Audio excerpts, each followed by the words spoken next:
Hi, everyone. Thank you for being here. Today's guest is Dr. Jeff Rich.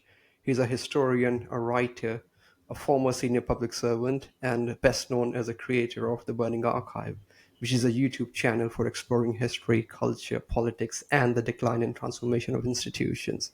With a PhD in history and over 3 decades of experience in government, Dr. Rich brings a unique perspective to contemporary culture and political analysis. His work spans essays, poetry, podcast, and video commentary, often reflecting on how the legacies of the past shape today's crisis.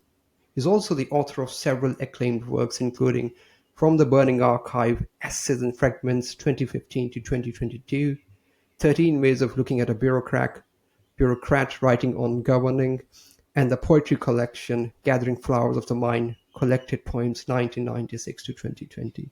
And through his Substack, The Burning Archive, the same name as his YouTube channel, he continues to examine our unquiet times with historical depth and literary insight. So welcome, Dr. Rich. Great to talk to you, and thank you for being here. Thank you very much, and thanks for that wonderful introduction, Ali. No, thanks for taking the time to talk to me. It's really great to have you. I've been listening to your videos for quite some time now, and the way you narrate in your videos is quite. I'm a big fan of that. Lovely. Thank you. Thank you. So, what motivated you to go into history and doing your higher studies in history? Was it a passion growing up, or were you? I mean, what was the basic motivation behind that? Because most people would look at history as an art subject. But yeah I'm keen to find out how you went into that direction. Yeah, that's a really interesting question that I have to sort of search the memory banks for. But I recall, at uni always being quite fascinated by historical novels and quite caught by the idea of trying to, enter empathetically and imaginatively into past times and sort of, what was it actually like to be in that world, as well as trying to kind of make. I've always been interested in and attracted to sort of ideas that kind of make sense of, I guess how society's changing really. And when I was growing up in the 70s, when I was at uni in the 80s, the world was changing very, very dramatically in a way perhaps not so dissimilar to now. So I think that sort of drew me to it. And I had, the benefit at uni of meeting some great, historian teachers, and that really sort of engaged my interest as well. But I was always interested more in the arts, although at uni I also studied mathematics, but I was a very odd fish because I was studying history and mathematics in first year. And I soon realized that, although I was very good at mathematics at school, my level of mathematics was just, nowhere near top level of all the other uni students. They'd all, like the Rubik's Cube had just come out when I was studying at uni, and there were these guys who just sort of solved the Rubik's Cube without a YouTube video in 30 seconds kind of thing. And I just think, whoa, this is beyond me.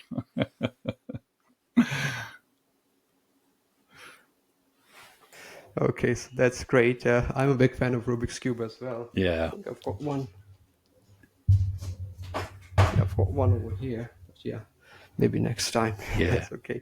So history, I find it fascinating because there have been so many cultures, so many civilizations, so many things that have happened that have shaped the world we live in right now.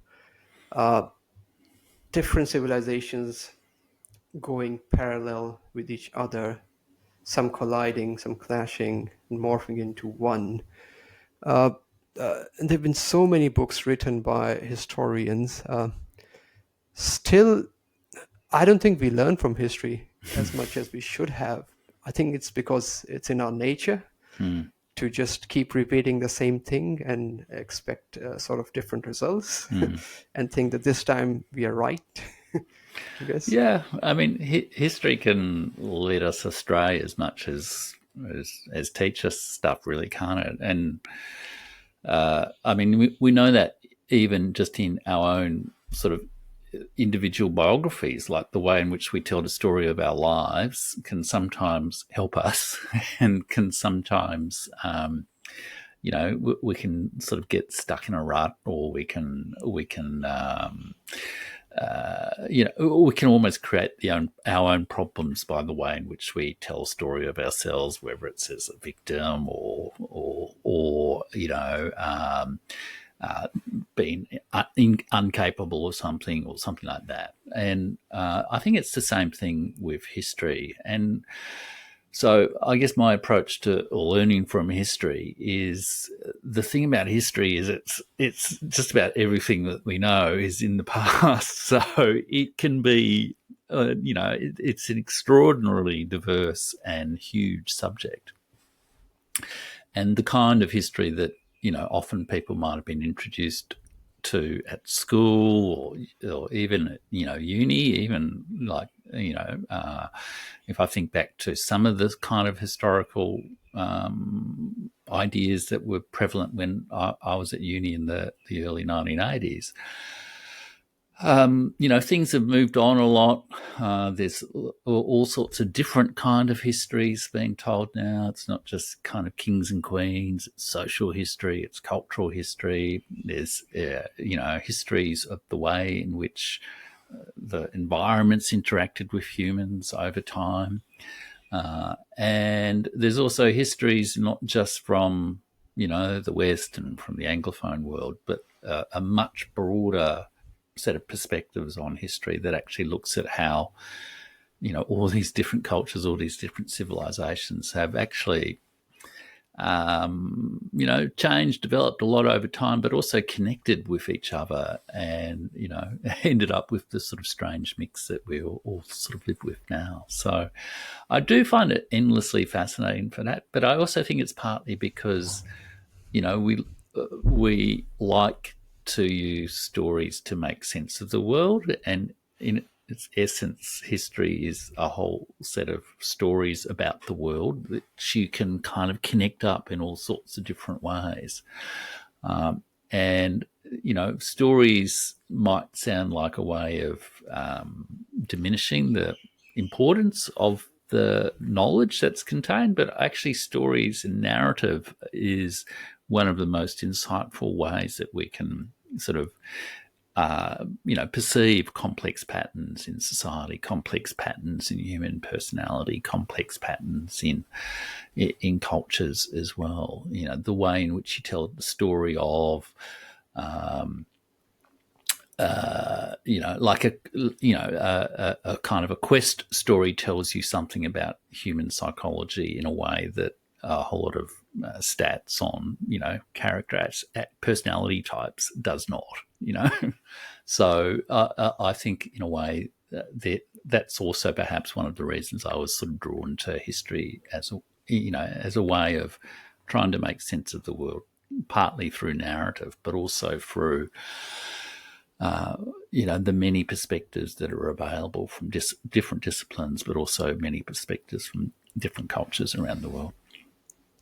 So you've worked in government most of your life. Mm-hmm. I mean, did you get a chance to implement some of your knowledge of history and different cultures in government policies? Well, in some ways, yes. In some ways, no. I mean, it's sort of like my formal area. Like I wrote my PhD about the history of the building industry in Victoria in the 19th century and organisation of work. And in some ways, perhaps that wasn't such bad,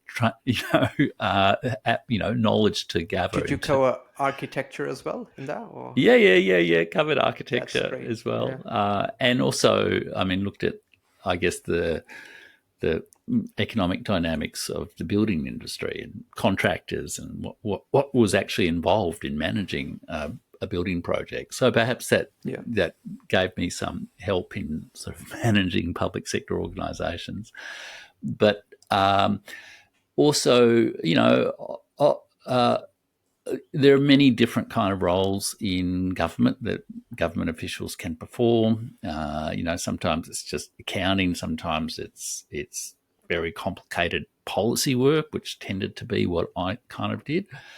And certainly when you're talking about the sort of complicated policy work, in many ways you're actually applying some of the skills that you develop in history to solving those sort of current day problems. You need to, well, how did this issue become an issue? What's the story that led to its emergence? How can I understand the different perspectives of all the people who've got a stake in this issue? The workers and the bosses, the managers, the general public. I, over time, worked on quite a few quite complex issues, which also had a very long history, I guess, within government, like alcohol and drugs. I also worked sort of indirectly on the Royal Commission into Child Sexual Abuse, where some of those actually had to apply some of the direct historical skills to actually working out whether our department, the health department, had a dark past that it would need to sort of investigate a little bit further during that Royal Commission. So, in ways, yes, but it's more the general sort of skills of looking at really complex situations where there's multiple perspectives and different ways of telling the story and trying to sort of synthesize it in a way that, you can explain to a decision maker in 5 minutes and that they can understand and then take some action on. So I do think history is actually, whether you just study it formally or whether you're just curious and interested about it, is a wonderful way to actually just develop that skill and that familiarity with trying to grasp a really complex social reality and then try to, relay it back to other people in ways that make sense to them so that they can respond to the situation. Right. Maybe that's what I do on my YouTube channel as well. Now, your YouTube channel's videos are fascinating when you talk about different you discuss books and then you discuss what's in the books, and also you critique them in different civilizations also. So that's really fascinating. On history, I mean, scientists also look at history just to understand what they did in the past, or what previous scientists did in the past. Did it work or not? To what extent? And then try to make some sense of that and try to correlate different results with different parameters and try to redo everything again. So history is something that's everywhere, I guess. And also that child molestation thing, that's going on. I think it's picked up again this year. Yeah, it's not going away anytime soon. Yeah, it's not going away. No, it's a regrettable thing, and it is, and in these times when the world is so interconnected, it's everything is probably at the tip of your finger. It's hard to believe these things still go on. And then people don't really get held accountable for that. But that's the world we live in, I guess. Yeah, that's true. But I mean, there are also very complex situations, I guess. I mean, we can all, in a way, I'm not excusing, child sexual abuse or anything like this, but I think part of the role is actually understanding the situations, understanding the motivations of both perpetrators, but also, I guess, bystanders or witnesses to the kind of people who, maybe they sensed a teacher was doing something wrong, but the guy was really popular and there was no one else helping them out with their questions. So you can. It's not hard to imagine, I guess, the kind of social, emotional pressures that lead someone to either, especially when some of the behaviour is done in secret and concealed and all that sort of stuff. You can see how it gets hidden away. But Yeah. so yeah, that was an especially challenging thing. But it's I guess one of the problems sometimes with history is there's so much bad stuff that's happened in the world. You can get a little bit it can get a bit grim sometimes. But again, you can also there's also lots of good stuff to explore as well. Correct. That's true. A lot of good stuff in history when it comes to knowledge and how science and technology, started in different civilizations, different cultures. And so, I mean, just like this mic and camera, the Yeah. result of technological innovation throughout history. So, yeah, it's really fascinating to explore that. I'm sure somebody will do a doctorate thesis on mics and all that kind of stuff as well someday. Well, you see, one of the things I actually did in government was I guess it was the late 1990s, the Victorian government was actually quite quick to respond to the new world of online digital technology, information technology. And they set up this kind of organisation, I think it was called Multimedia Victoria, that was all about adapting to that. And people had some, quite utopian visions of how it might emerge as well. But there was a sense that this kind of thing, the fact that we're now just quite used to, quite comfortable, the fact that we can just talk over the internet and communicate with people all around the world in a very non-hierarchical kind of way is just, it's an extraordinary social transformation that has really happened, over the last 25 years, 30 years, literally within, the course of my sort of working career. I remember people sort of drawing diagrams of how government would change with all these computers and the paperless office and various things that didn't happen, but also sort of at least been open to the fact that things like this will also happen as well, things that are sort of unexpected. No, that's true, especially with the popularity of social media tools. You can get connected to people quite easily, and also you can get your voice across. Yeah. People are willing to listen, I Yeah, guess. yeah. And So, you also have to its listen to a whole bunch of voices you may not necessarily want to listen to. Exactly. That's why I stay away from social media. I think Yeah. my only vice is YouTube, which is okay. Yeah. I guess, in a way, as long as you control it. Yeah. So I wanted to ask you, because I've listened to some of your talks, and I've also read your Substack post on Nisha McSweeney's book about Western civilization. Yep. And again, I think you pointed out earlier that depending on what you read and where you read it, history is somewhat different. So coming back to Western civilization, Australia is considered part of Western civilization because of its affinity to America, Britain, these kind of countries. So Western civilization, what actually is meant by Western civilization? What do we mean when we say this is a Western civilization? It's a great question. And Nisha McSweeney's book is a fabulous way into it. I mean, I think it's called The West, A New History of an Old Idea. Yeah. It's just a couple of years old. And it's not quite a companion volume, but there's a similar book by, I think it's Josephine Quinn, about how the world made the West rather than the other way around. Which looks more at the sort of pre-1500 sort of history. But the McSweeney book, I think, is just wonderful and accessible because it sort of really presents the story of the West as a bit of a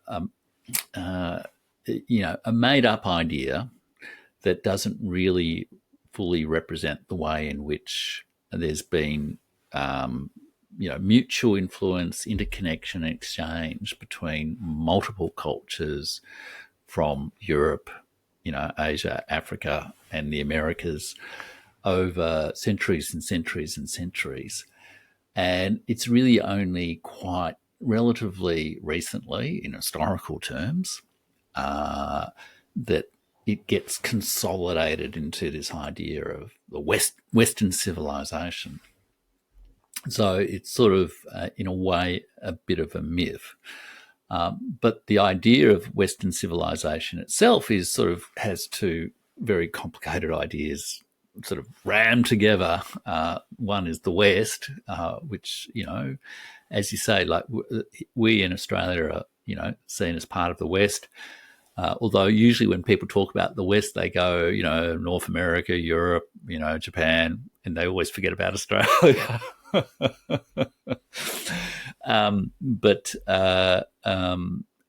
Just on that one, they do keep Australia alive when it comes to Quad. Yeah, that's true. When they need to take money, that's true. That's right. Maybe Australia's insistence to have been incredibly loyal is so that we're not forgotten on those lists. Because we are a long way away, both sort of mentally and physically, I guess. But the other idea is, of course, civilization, which, is like a really complicated idea that's had a very vexed history. But they particularly come together in the 19th century. And I think McSweeney and also Quinn really make this point, that this idea of Western civilization being some coherent whole describing all the different cultures of the West, and being of a higher standard than all the other cultures of the world, the West versus the rest, is really something that kind of comes together, I guess, in the 19th century, when there's this sort of sudden, really quite sudden, and I think the thing people often forget in even like critical accounts of the rise of the West, is it's really not until late 18th, early 19th century, so late 1700s, early 1800s, that the West really sort of, separates off in terms of dominance, both economically, but also sort of political control of other parts of the world. Along with that sort of rising dominance of the expansion of both European and North American colonialism in the 19th and early 20th centuries, there is also the rise of this sort of idea of the West representing a higher standard of civilization, and that the West is sort of bringing civilization to the world. And, that sort of idea started to sort of, in the 19th century, all the parts that we now think of as the West didn't all necessarily see themselves as part of the same civilization, really, necessarily. The British thought they had their civilization, the French thought they had their civilization, the Germans thought they had their civilization, the Americans just copied the British largely, then there was Spanish civilization, all that sort of thing. But it really starts to merge together more as a coherent concept as a single thing in the 20th century, and especially after 1945 with, the defeat of Germany, the Cold War, and also, importantly, really, I guess the devastation of Western Europe and its integration into the sort of North Atlantic Treaty Organization, the American Alliance, and the absolute dominance of America. And that dominance is not just economic and military, but it's also cultural, including, the academy or the universities, the publishing houses, the, intellectuals. And there's this huge emigration of, former European intellectuals, for example, Hannah Arendt, but there's so many more. Some of them become major foreign policy figures in America, Brzezinski and Kissinger, etc. this huge immigration to America of these people, and there emerges this sort of idea of both Judeo-Christian civilization and also Western civilization, in which America is the sort of is seen as the last best hope of Western civilization after the devastation of World War II. So in some ways, you can almost see the popularity of this idea as or the dominance of that idea of Western civilization as a kind of post 1945 thing. And then, of course, got supercharged after 1991 because America and the West thought they'd won history. The game was over. Put down the pencils. We're the model. And I think in recent times, as that victory has been increasingly exposed as an illusion, the end of history, sort of Francis Fukuyama sort of idea, increasingly exposed as an illusion. I think there's been this sort of backlash or this sort of nostalgic return to asserting the superiority of Western civilization, a sort of a kind of Western pride sort of thing almost in people like Konstantin Kishin, Jordan Peterson, Neil Ferguson, and a lot of people, and it's particularly, I think, strong in the sort of American sort of right, I guess you'd probably broadly say, but it's not unique to them either. And yeah, so in brief, then, I think Western civilization is like a story about the past that takes some very unique historical circumstances and sort of writes it back into the complete history of the world without really understanding all the interconnections and all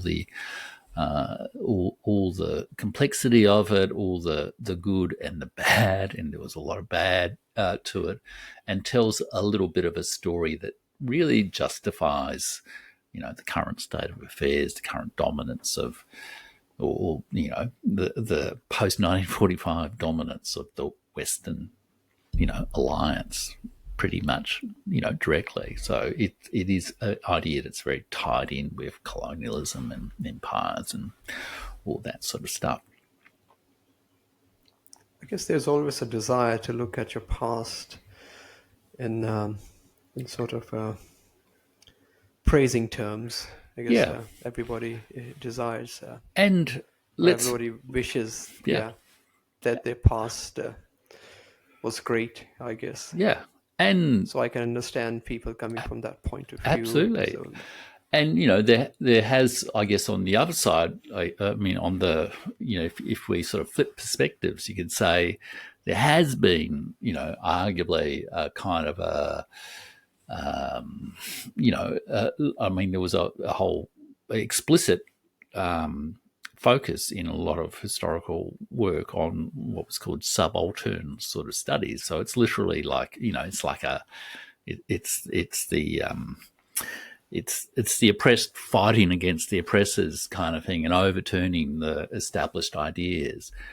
And you can imagine why people would respond to that in a way. And there are, I mean, my bookshelves behind me are, full of some of the treasures of Western civilization. I mean, I can also see the Natarajan statue. Yeah, exactly. But the thing is, it's not. I don't. I mean, I don't believe it's just Western civilization. I really believe, and this is where civilization is a really complicated concept. That there are many civilizations, none are better than the others. They're all adaptations to situations, and there's something to be celebrated in them all. And and this is the other theme of McSweeney and also Josephine Quinn's book, is that it's, there's this constant mutual influence. The Indians develop, um, you know, um, Indians before the Indians sort of develop, um, I can't quite think of the word for it. Numbers, Our zero. numbers, yeah, our Yeah, way of writing numbers and zero, and it spreads to the Arabic world and yeah, spreads to Europe and yeah, spreads to China. Buddhism spreads, topically, the Buddha was born in current day Nepal, yeah. and it Correct. spreads into India and spreads into China. So, Yeah, and there's just so many of these kind of stories of the back and forward influence of culture and civilization over time that to sort of kind of, bunker down in an idea of some sort of pure and superior one, or whether yeah. it's Western civilization or Chinese Yeah, civilization or Indian civilization, is just, I think, not really appreciating the true story of the history.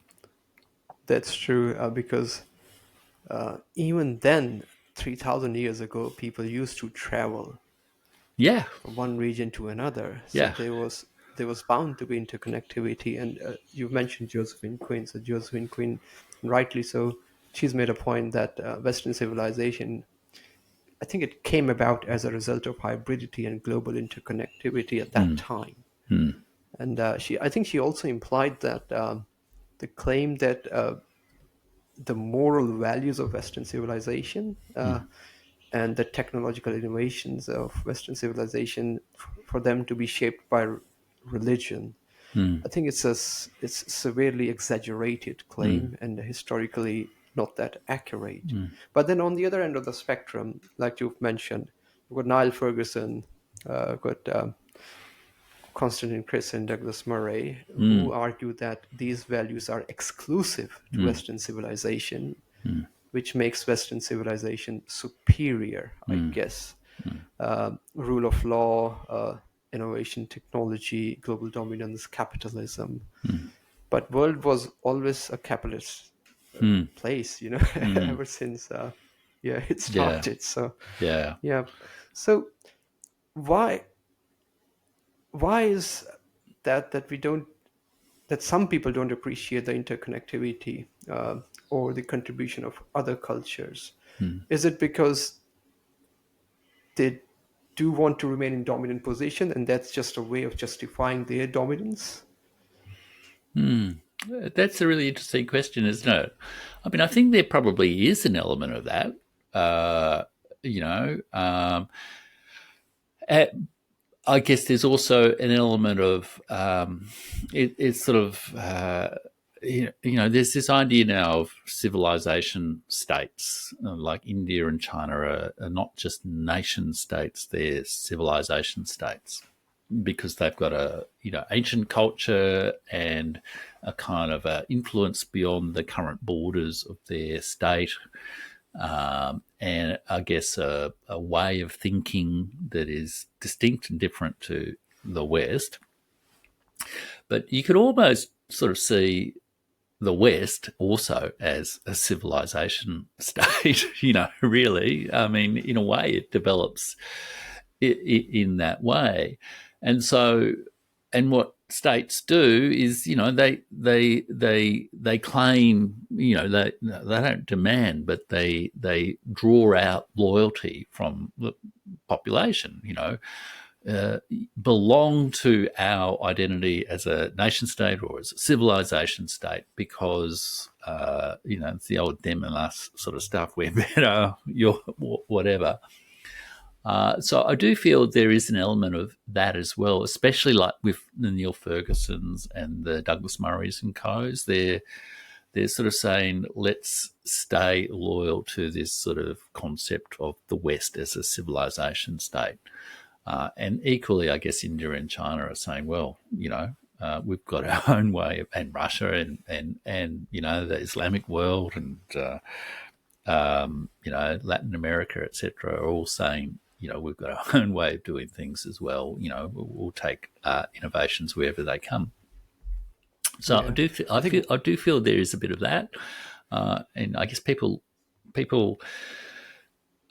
do. I mean, this is part of the story of nationalism, isn't it? In over the last couple of centuries, of people becoming very loyal, very in-group, out-group sort of attitudes towards their particular identity of a nation, and demonizing the others and mistreating and being violent towards others as well.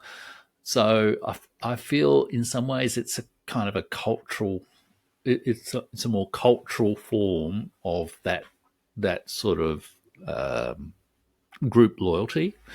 That would be my hunch about that question. right, right. I think one good thing about the golden era of Arabs was that they gleefully borrowed from Greeks and Latins and translated into different languages. So Yeah, that was really good in Persian, in Arabic, yeah, and in other languages. So that was yeah. a good thing, that they absorbed and adopted and spread the knowledge. Yeah. Well, there is this wonderful book here by Amitav Acharya, who's I think he's a US-based but South Asian international relations scholar, political scientist kind of thing, and it's called "The Once and Future World Order," and subtitled "Why Global Civilization Will Survive the Decline of the West," which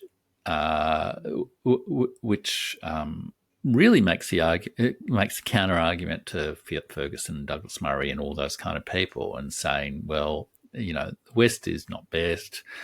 All those things like rule of law, concepts of world order, concepts of human rights have actually had multiple origins over time. And he documents all this. It goes all the way back, I think, to like ancient Egypt kind of thing, but actually has a very expansive view from all around the world.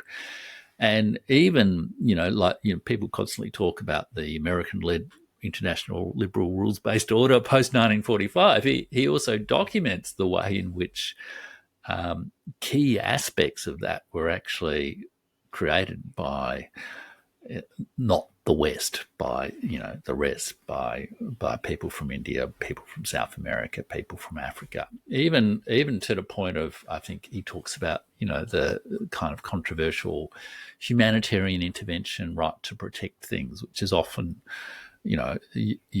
which was used in the case of Yugoslavia, and other recent cases. I can't quite.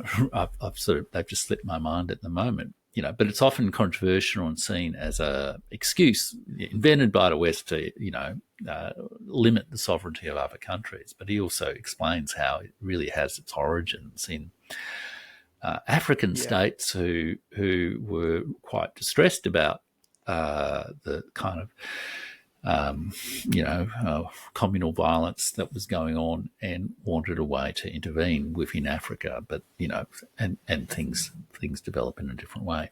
So the story is very much one of all these sort of special claims made about the West are just not true. So he really argues that what one needs to do is sort of start to break down the bifurcation, the division between the West and the rest, and promote dialogue between people. But, and I guess why he subtitles his book, Why Global Civilization Will Survive the Decline of the West, is, fear is a great inhibitor of dialogue, a great inhibitor of respect, a great driver of the kind of, nationalist violence that we have seen over the last, 200 years. And he really says, well, let's tamp down the fear, people. If we realise that, the rest have actually created a lot of this the good things of the global civilizations that we live within, and the institutions and the ideas of international law, and that it's not a choice between the garden and the jungle. It's a couple of alternative gardens out there. Then we've got less to fear, and that will probably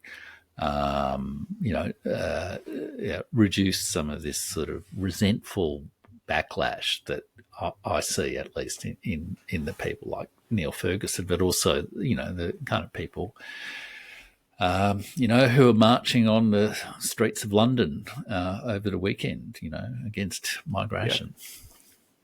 Yeah, I think,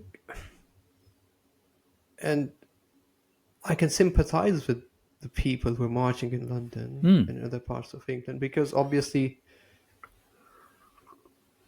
they may have seen a different England, or different culture, and culture always changes and evolves depending on who comes into your land.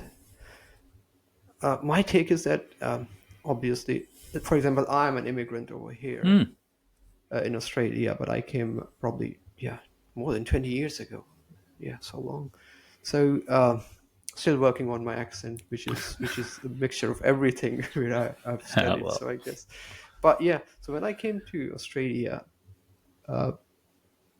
there was always a sense that okay, Australians have a different set of rules, and the way they communicate, the way they talk, the way they present ideas, the way they say no, yes, it's very different. So probably learn and try to adopt and assimilate, and see if you can add value.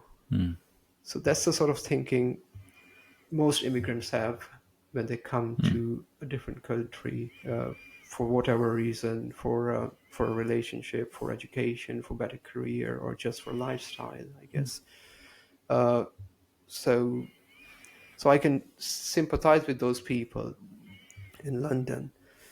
But I guess when it goes to the extent of, okay, you're starting to demonize one or two groups, or minority groups, then it becomes a bit problematic, I guess. And also, I think it's incumbent on minorities to try to assimilate as well, to not come across as just being within your own group. And most minorities try to assimilate. But I guess if you pick one or two examples, then you can stereotype the minority groups, and then that's where the escalation starts to happen. I think that's what might be happening in London, I guess. Yeah. Because there are far more economic problems in London. It's not the immigrants, it's Trump is there right now. So they've just axed the digital tax, which was 2.5%. UK was asking for 2.5% digital tax from Facebook and Google and all those digital companies, and it was a source of revenue for them. Yeah. So they've axed it as part of these to negotiate the tariffs. So you've lost billions of dollars over there, and then American companies buying UK companies and taking jobs away from UK and getting better deals for the American companies. You're losing revenue. So UK is losing revenue on that end as well. But people don't really see the entire picture, I guess. It's easier for politicians to point to a group of people and demonize them. And it has always happened throughout history. You demonize a minority group. Yeah. It's easier because you see yourself different from that. Yeah. But yeah. Yeah, look, I think that's true, and I think it's regrettable. I mean, obviously we're both in Australia, and like you're a relatively recent migrant, and I'm not. But I guess my family migrated in probably the 1880s or something. So, it's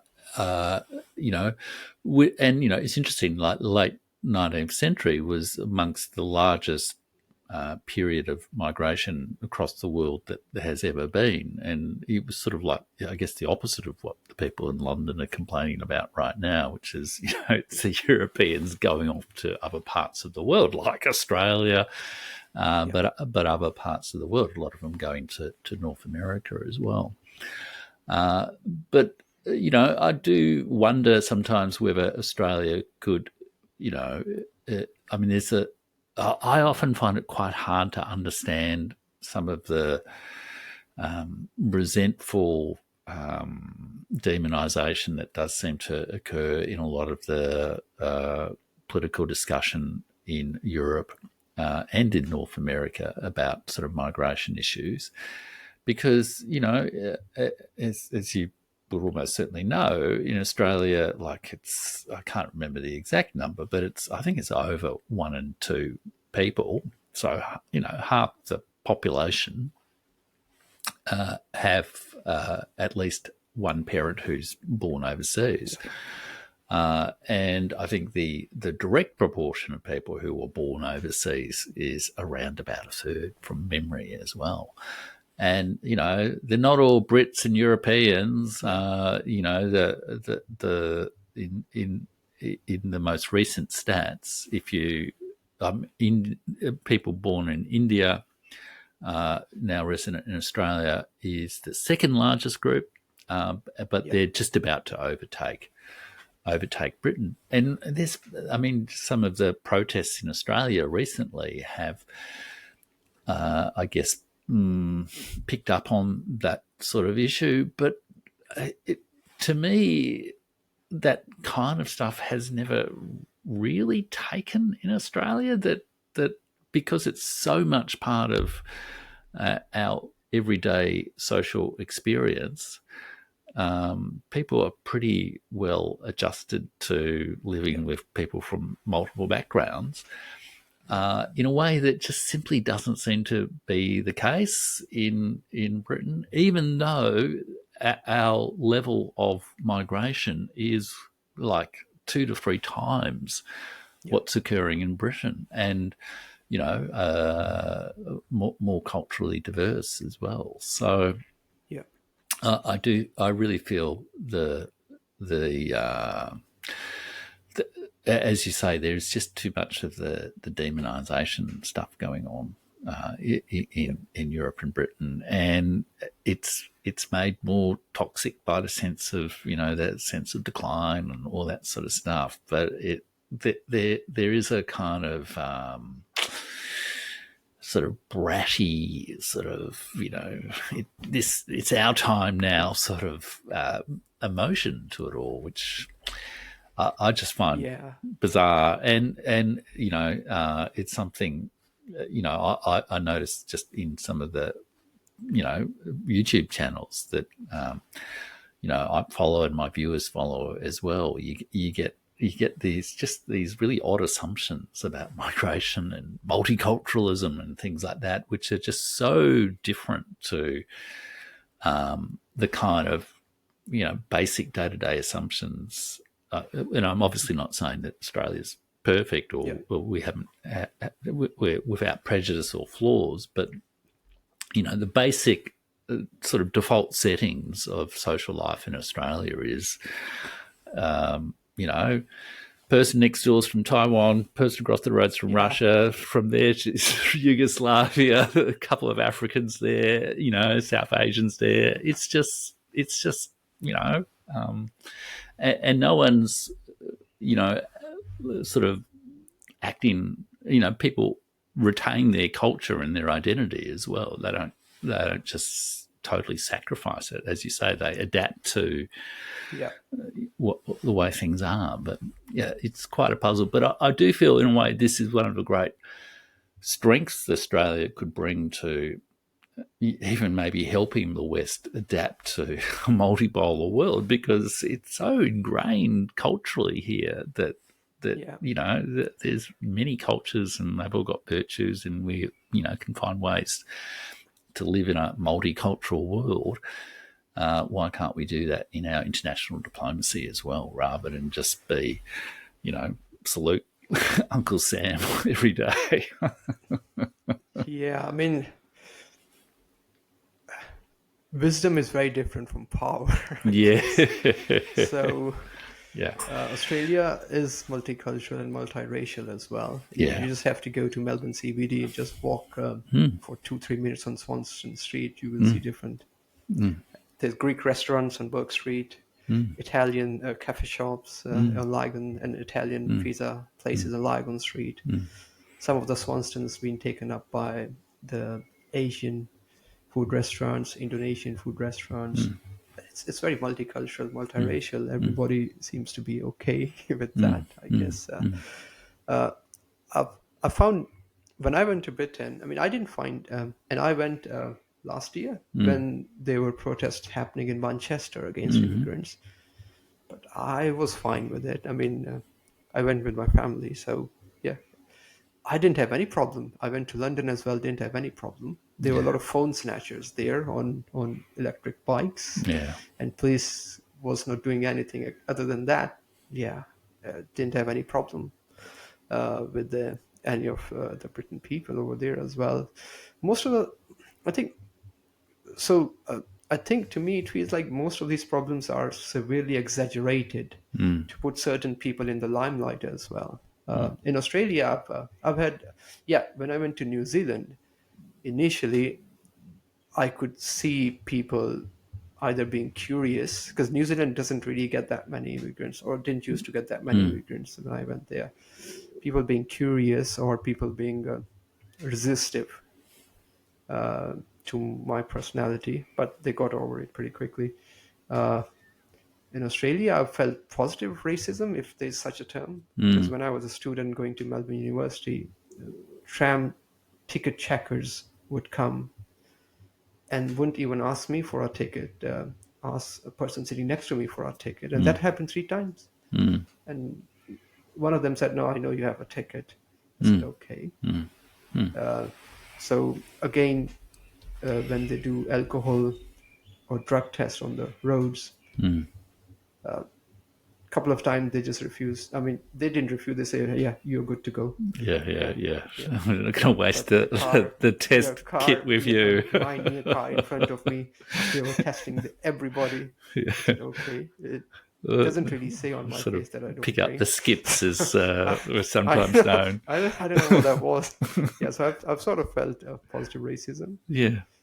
Plus, I think because there are a lot of students that come to, 'cause education is an industry. It's a very Mm. big industry in Mm. Australia. A lot of students come to Australia from China, Indonesia, Malaysia, Mm. Japan, Korea, Mm. India, Pakistan, all over the world. So I guess some of them stay. That's how the culture has developed, I guess, Mm. over here. So, but again, wisdom is very different to being in power. And Yeah. And I yeah, guess I mean, there are different issues. Like, I mean, when you're sort of setting the foreign policy of a country, I guess there's different sets of issues to think about. Like, you need to think about military issues and all that sort of stuff. So it's not just sort of, getting on with your neighbour sort of stuff. So, I wouldn't want to oversimplify, and also wouldn't want to, say that Australia hasn't got, significant issues as well. Like, the very large growth in South Asian, migrant labour has also, and the international student population hasn't always been the best experience for those international students. All those migrants, many of whom are, employed on pretty, bad conditions and all that sort of stuff. So there are certainly issues that need to be addressed, but just the sort of cultural dimension of it as well. But in some ways, it's an issue I've sort of talked about a few times on my YouTube channel with a few of my guests too, because for a long time, Australian foreign policy was really definitely going that way.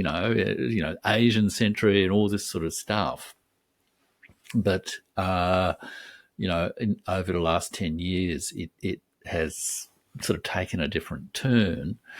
But I do feel that is partly as much driven by the pressures on the key elite decision makers, the sort of defence and security establishment, the role of the big media organisations, the coercive approach to diplomacy from United States of any administration. I mean, they have a pretty well established reputation for demanding what they want, rather than sort of coming. It's not so much an expression of the political culture of Australia as an expression of the pressures that are containing the political culture of Australia. And if you look at someone like, Penny Wong, being a dyed-in-a-wool sort of, Anglo-American is not her natural forte, and yet there's a hell of a lot of institutional pressures on her to do that. But it does seem to me that just with the chaos of the US government at the moment, and just the extent to which all these other cultures and civilizations, nation states, civilization states around the world are growing in prosperity, growing in cultural assertiveness, growing in political assertiveness. It's just a totally different sort of playing field now for the way in which Australia should sort of conduct its foreign policy and international diplomacy. It just needs to, get out a little bit from the American shadow and develop more of these sort of independent, multi-aligned relationships with other, all the communities who also live here, like India, like Indonesia, like Korea, like Japan, like, Pakistan, like, all sorts of places. Yeah. I think that's a great segue to a multipolar world, I guess. So, I mean, in my view, Australia has always done the bidding of America, because you can't say no to an empire. Whenever they want Australia to go to war, Australia would go to war or conduct activities in other countries without questioning, or just say yes to America whenever they want Australia to say yes to in international affairs. But that was when America was supposed to be the sole superpower. But now China, being a tech league and fast becoming another global superpower, both economically and militarily. I guess if you trace the path of America compared to China, two totally different superpower trajectory. America has spent around 10, 11 trillion dollars on wars in other countries after 1945. They've only been like 7 years since 1945 that they haven't been to war with any country, whereas China has only been to war with Vietnam during that period, and that was only for a small amount of time. So both have followed a different trajectory in coming up as a power. Australia has an opportunity, I guess, but depends whether you can't really go against America. You've got Pine Gap, and you've got at the back of your mind what happened in 1970s. You don't want to go against the empire in that way, so you have to be very careful. But again, if America wants, it does whatever it wants. So as an empire should, I guess. That's what empires are for. But really, there is an opportunity to work together and not antagonize China also, I guess, because it is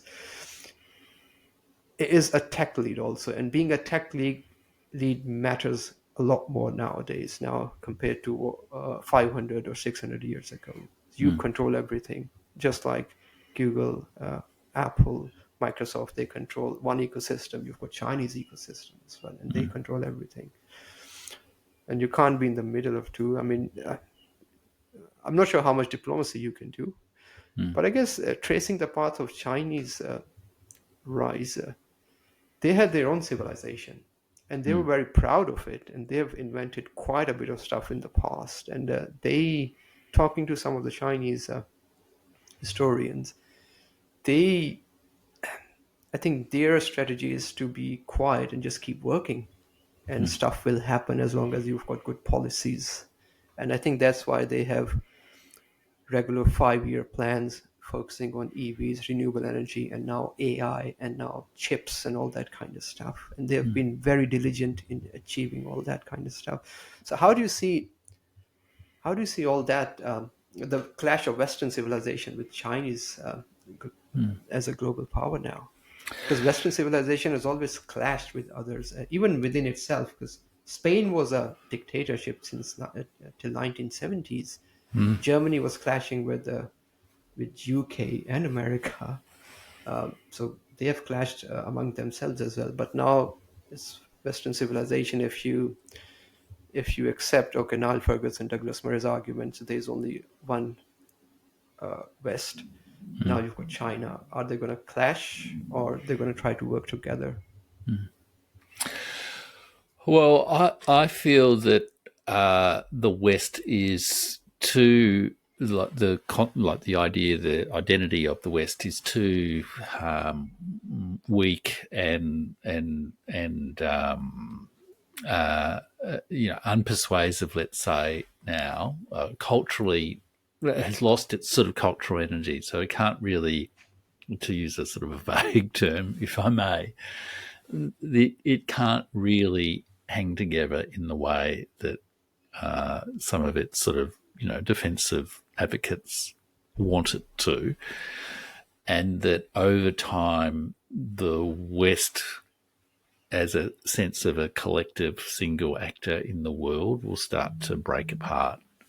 And in a way, sort of kind of starting to see this with the sort of Europe-US tensions. You're kind of starting to see it very delicately with Japan and the US as well. I'm sure most people in Japan would be very pleased to not have US soldiers, having extraterritorial rights to conduct crimes in their country at will. Same with Korea, South Yeah, Korea. exactly. Yeah. So I feel the West is sort of fragmenting, I guess, and that what we're going to see is not a kind of a 1v1 world anymore. It won't be West versus the rest. It won't be China versus US. It will be a much more complicated world. I mean, this book by Amitav Acharya even says it won't even be a multipolar world, because what you tend to think about multipolar is, well, there's 3, 4, 5 poles, and everyone organises around that, and they have spheres of influence or spheres of security, or whatever you might want to call them. But he really talks about having a much more, it's like a really, what's that word people use for, like, ecosystems and habitats? It's this sort of, dynamic. Terra Nova? No, it's sort of like the idea of having an ecosystem in which there are predators and, bees, and there's flowers, like all these different sort of entities that are sort of all playing a different kind of role, and none sort of are really sort of fully in control. I kind of feel that the international world is going to sort of develop in this way, so that there will be roles and ways of influencing things for small and medium powers like Australia, if they choose the right issues to act on, and it won't all be determined by America. It won't even all be determined by China, because China has its issues too. I'm not in the sort of China's about to collapse sort of brigade, but China absolutely does have its issues. Socially, economically, culturally, politically as well. The people, one of the things you can say, just as you can critique ideas of Western civilization being a bit of an origin story myth, you can say the same thing about Chinese civilization. You can say the same thing about Indian civilization as well. Indian, or as you would know very well, South Asian civilization is a very complex brew of Very complex. many groups. There are too many cultures. Yeah. So, I do often talk about the multipolar world because it's just a generally accepted term, but I do feel it's going to be, it's not going to be like a world of 4 or 5 or 3 or 2 or 3 great powers who kind of carve up the world between their civilizations and everyone else just has to fit in. I actually think it's going to be a much more interesting and dynamic world because just the opportunities and the ways in which ideas and resources, people are moving around the world so freely. I mean, this the technology, just to refer to what we were talking about earlier on, just enables a totally different manner of society. And on top of that, it's sort of like, all of these cultures and civilizations are also facing some similar profound social changes, which were not really experienced in 1945. Like, the population aging is not just a problem in China. It's not just a problem in Europe. It's an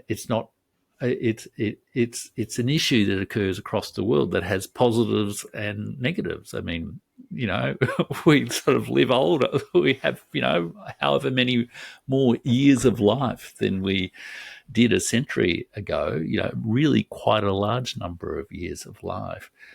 And the proportion of the born population who get to live those years of life is much, much more, the old triangular population pyramid is basically people dying earlier, whereas the fact that we're sort of got a very different shape to the population pyramid now reflects the fact that most of us, pretty good odds of getting to at least 50, if not 60. Whereas that simply wasn't the case even the 1960s, but, the 1970s, it was simply not the case. People, the sort of mortality rates for people in their sort of 40s and 50s have really dropped dramatically over the last 50 years. So they're also just the actual fundamentals of society is just sort of changing in sort of ways that are also sort of outside of the control of great powers or civilizations, and also create opportunities, I guess, to connect with other societies, like learning from Japan about how it manages older people. China's learning from Australia about how we manage older people, and we'll probably learn from China about how they manage older people. India, is in a different boat as well. It's got a demographically younger population, but it's going to go through the same process, and we'll have to go through that process at the same time as dealing with a big climb out of poverty for many of its population. So I think some of those big social cultural forces ultimately have a lot more influence on our sort of day-to-day lives than big diplomatic meetings and who's got the most guns between 4 or 5 different states. Yeah, as long as we don't spend all the money on weapons and exactly. Or certainly don't use all the weapons that we spend the money on. And then we sell those weapons to other countries, and then we get more weapons because this is a new version. So that so military industrial complex is real, and it it's a big contributor to GDP all around the Mm, world. mm, So mm, yeah, you can't really do much about it, I guess. So I mean, the way I see it is China, because of its rapid progression and pulling people out of poverty, they've put like 800 billion, I mm, mean, 800 million people out of poverty in the last 40 years, which mm, is unheard of, I guess. And it's still progressing at a very rapid pace, even though it's slowed down because of the tariff wars. But tariff wars have never really significantly hurt China. It's mm, always sort of acted as an impetus to their own technological drive. So now they're on the verge of producing their own smarter chips, and Nvidia shutting out Nvidia out of their Chinese market. So Nvidia is going to lose a lot of revenue because Nvidia was had a big market share in China when it was selling its own chips. So they are positive and negatives of Trump's tariff war as well. mm, But I don't see America working with China just mm, because it's not in America's nature to work with anyone, I mm, guess, except when it comes to Israel. But in a way, if I'm a superpower, I would like to be Israel. Just mm. stay below the radar and then do whatever you want. But when Yeah. it comes to being on the forefront, it's America. But America has never really worked with anyone, so I'm not sure what's going to happen in future. But Yeah. hope Yeah. I mean, I think we that's hope. the big challenge. A lot of people, I mean, as you were saying, like, like Australia just can't say, suffered America, Yeah, see you later. We'd probably get nuked the next day. But, yeah, um, but, um, uh, but equally, America is, I think, trapped in this completely unsustainable sort of geopolitical position where, it has 800 plus military bases in, whatever it is, 60, 80 countries around the world. yeah, It still basically has, the sort of 1945, yeah, overseas military presence that was necessary to defeat, Germany, Italy, and Japan. But Germany, Italy, and Japan are not really yeah. Correct. around anymore. Not as a expansionist imperial military threat, and it just at some level, sometimes government becomes a very basic thing of housekeeping. And how the hell is America going to continue paying for all these bases, which are, well, they're probably not doing America a whole lot of good anymore, and they're not really necessary. I mean, to defend these, that provide, defensive security for these countries. They're there because, well, they're there, and America's decided that it can't let go of that anymore. Correct. Correct. Um, Because yeah. So and I feel at some point there's going to have to be a crisis that exposes this in some way, and America will be forced into a decision to start to withdraw from these areas. And in some way, arguably, the kind of defeat of NATO in Ukraine, which is, sort of underway, could even be one of those events, because we forget that America there's huge military bases all over Europe from both Britain and the United States that yeah, aren't really helping the people of Europe terribly much at this point. they're not. Also because the money has to go somewhere. So the money is going to all those military bases rather than being spent inside. And America isn't Yeah, producing, yeah, when it comes to manufacturing, America isn't doing much, yeah, which is okay as long as you realize you are a service-based industry or a service-based economy and yeah, you do well in services. yeah, It's okay. You don't have to be in manufacturing. yeah, But at some point, like you said, they have to realize they can't maintain all of that yeah, because as a result of that, they're creating more enmity towards themselves by keeping those bases and subjugating people all around the world. It's not going to be a positive uh, outcome for America, which is Yeah. why China has done really well. No military bases. Yeah, they don't really have any military bases outside of China, No. except when it comes to seas. And they've rolled the Belt and Road Initiative, trade and commerce. So they're trying to go in very opposite direction to conquering the world or making friends, I guess, allies. Uh, yeah, so So I do we'll see what feel happens. there's a lot of positives, if you like, for the United States in coming to that realization. But there's also so many people within the sort of, both the public and the elite circles, like, very large,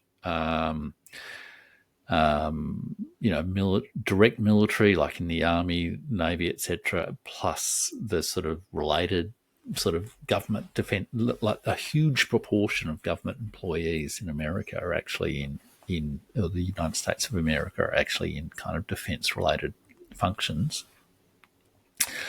And like veterans, like the Department of Veterans Affairs. I mean, if you have a huge army and who have to sort of tour the world to sort of sit around in bases in the Philippines and do nothing really, Yeah, then what happens? The retirement benefits have to be administered, all this sort of stuff. So there's this huge investment of people and money into this current set of arrangements. So, and I kind of feel events will drive a change of heart rather than a change of heart change, sort of, a change of mind, change of heart, changing things. And, that could go well and it could go really badly because, like Britain. I mean, Britain kind of lost its empire in World War II, but it took yeah, a long time for it to really let go. I mean, it didn't even leave Hong Kong until 1999, and correct, it's still whinging about it, sort of thing. correct. Yeah, they can't take it back now. I Yeah, think it was the Industrial Revolution that yeah, kept Britain going. Once the manufacturing died and they didn't have an alternative source to yeah, contribute to GDP, they started to go down, even though they say they are a services based economy, which is again good. mm, But not everybody can work in services. Let's be real. Yeah. no, And also with America, with their rhetoric of taking over Greenland and Canada, I don't think, uh, yeah, I don't think they're going to go in the right direction. Yeah. no, no. So it Yeah. could be really ugly, and as we've seen with Australia and with Europe, a lot of the sort of elites in those countries have bought into the current American sort of system. Yeah. So it's not just it's not just what goes on in America. It's also how those sort of people sort of go down as well. And I've started being mentally in my own mind sort of comparing America to the sort of British Raj in some way because it does that they do rule with the collaboration of local elites. Correct. They do get other nations to pay for the privilege of being occupied by America. Correct. It's And like a mob mentality. yeah, If you don't pay us, something bad could happen to your yeah, shop, yeah, yeah. but we can protect you if you pay us. Yeah, but it was a long struggle, I guess, for India and the other South Asian states to get their Yeah, I mean, independence. it wasn't easy. I And mean, the study. I mean, I'm not sure whether you've come across that study. The world, I think, it was in the World Development Forum 2023 study by Dylan Sullivan. Uh, they said that around 165 million of us died during 40-year period between 1890 to 1930 because of the British colonialism. Yeah. Not just killed or hanged because of the practices, extractive practices, because we would grow food on our land, we would produce cotton, all that kind of stuff. It would all be forcibly taken away from us, so we didn't have any money, didn't have much food. And that's based on their own study. This was 2023 study. 165 million of us. That's massive. I was aware that bad things had happened and that genocide had been committed, but not to that extent. Yeah. And it's coming from British's own historian. So Yeah. yeah, fascinating. Yeah, it's truly astonishing. No, I haven't seen that study, but I'd like to see that study. I mean, like I know on my Substack I wrote recently about the Bengal famine and was really there bad were as multiple of these events in like Bengal famine. I think they say, I can't remember. It's 7 million five, people 7, in yeah, Bengal 7 million. famine. Yeah, and there was another The famine pictures in that you see around are about horrible. 1900 that 4 million. Yeah. It's just, and without making a political point about this or a tasteless point about this, the Holocaust of the Jews in World War II in Germany, 7 million of European Jews were killed. The Bengal famine in 1943 killed, what did you say, 7 million? 6, 5, 6, 7? 7 million. I mean, yeah, 7 million. And that's a conservative estimate. Yeah, and that was that there were choices. I mean, there were boats carrying wheat from Australia that could have been sent. I think it was wheat or grain that could have been sent to help the people, but were chosen not to send it. I think those were extractive practices, which is why we don't really like Churchill or any of these at all. I've got the study in front of me. I'll send you a link as well. Yeah, but it was, that'd be awesome. By Dylan Sullivan and Jason Hickel, World Development Forum, Volume 161, January 2023. Between 1880 to 1920, 165 million excess deaths. Wow. Primarily due to famines, economic exploitation, and declining living standards. Gee. So that's astonishing. And then when you think from 20 to 47, there'd be quite a lot there as well, plus the impact of partition, which was, had local sources, which was horrific as well, but also was, almost Trumpian in its mismanagement. You can't really manage anything like that. It was unplanned. Yeah. But I've got my take on it. Maybe some other day, I guess. Yeah, indeed. It'd be great managed to chat properly. Yeah. Yeah. Well, thank you very much, Dr. Rich, or Jeff, as you would like me to call you. I really appreciate your time. I think I've taken much more of your time than I wanted to. I know you're a busy person, but it was a pleasure. It's been a great discussion. I've enjoyed it. It's been a great discussion as well. Yeah, and I'm a fan of the way you narrate and fan of your channel as well, so I'll keep following you. I was fascinated with the work that you've been doing. There are 2 or 3 people who look at history and civilization critically. So you're among those people. Okay. Thanks very much, Dr. Rich. Have a great day.